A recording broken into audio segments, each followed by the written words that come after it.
I went to the Supreme Flight Open. For the round I wasn't there, I watched it live on the Disc Golf Pro Tour app, which I just gotta say, that's an app. And I also watched the coverage on Jomez, and throughout all of them, I had the exact same thought. The FPO landscape is changing, just not yet, because Ohn Scoggins is still the best player in the world. She is the embodiment of my favorite saying, which is throw for show and putt for dough. If you're anything like me, when you started playing this game, you were a retired athlete past their prime, and you found a bunch of overstable discs that you could throw as hard as you could, and then you went to Facebook and claimed that you threw 400 feet.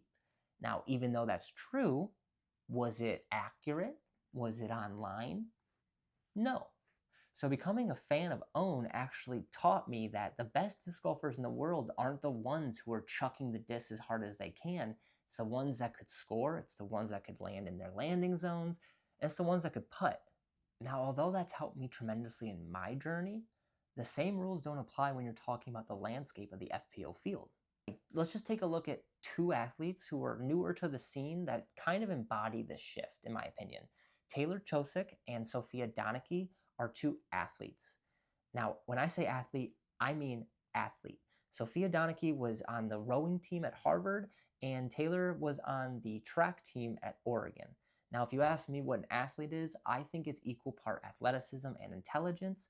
Maybe that's because I was always a student athlete. I was never a professional athlete or anything, but I think they embody that almost to a T, right? Taylor went to Oregon and, well, Sofia went to Harvard, and I think she even has a PhD. And there was a saying that I always lived my life on because I was an undersized and, let's just be real, not a great athlete growing up. And the saying is, hard work beats talent when talent doesn't work hard. And I think that's a great quote. The problem with that quote is when talent works hard, the untalented don't have a chance. And I think we kind of are going to see that in the upcoming years with Sofia and Taylor.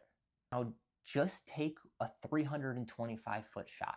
For 97% of the FPO field, they're grabbing a fairway or a distance driver.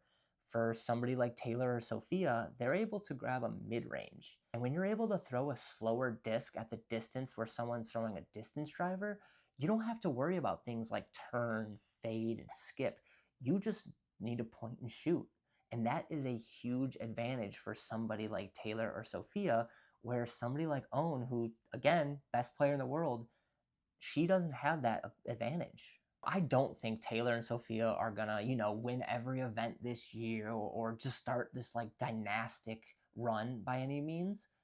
But I think that they're gonna shift the FPO landscape similar to how Tiger Woods shifted golf. And that's a big claim.